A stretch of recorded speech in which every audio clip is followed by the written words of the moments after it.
Welcome back to The Explainer. Today, we're breaking down a foundational concept in math, algebraic substitution. If you've ever looked at a random string of letters mixed with numbers and felt, well, a slight sense of panic, you are absolutely not alone. It happens to the best of us. But today, we're going to completely strip away the mystery. We'll walk through exactly how this works and show you just how straightforward the underlying logic actually is. Okay, let's dive into this. Here's our core challenge. We're asked a very specific question. If x equals 3, find the value of 5x minus 7. Now, I want you to think of this algebraic expression not just as some static, boring math problem, but as a dynamic puzzle. The expression 5x minus 7, it's kind of like a locked box. And that given value of x, that's the exact key we need to pop it wide open.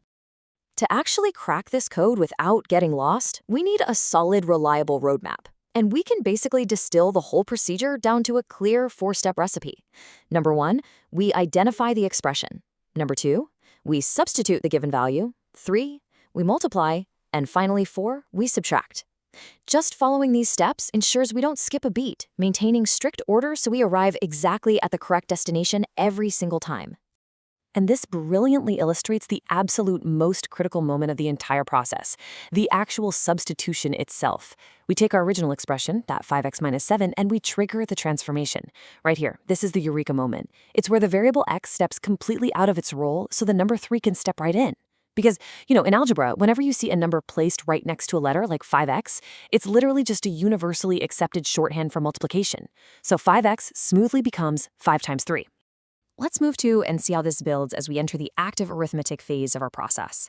So, following the standard order of operations, multiplication always takes priority over addition or subtraction.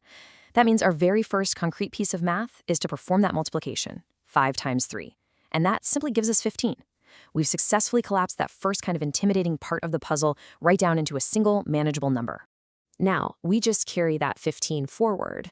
The only thing left to do in our entire expression is deal with that minus 7 that's just been sort of lingering at the end there. So we subtract 7 from our newly calculated value of 15. Now, the math here is incredibly simple, right? But functionally, it's the final lock clicking right into place. We are literally right on the edge of the big reveal. So the crucial point is 8. Yep, that's our concrete final answer. By systematically identifying the expression, substituting the variable, executing the multiplication, and then finally performing the subtraction, we completely resolve the problem. 5x minus 7 when x equals 3 evaluates exactly to 8. It's just a highly satisfying resolution to our mathematical sequence, isn't it? But I want to leave you with this final thought. We substituted x for 3, but what if x was something else? Think about it. What if it was 10, or -2, or honestly, even another variable entirely? The true power of algebra lies right there.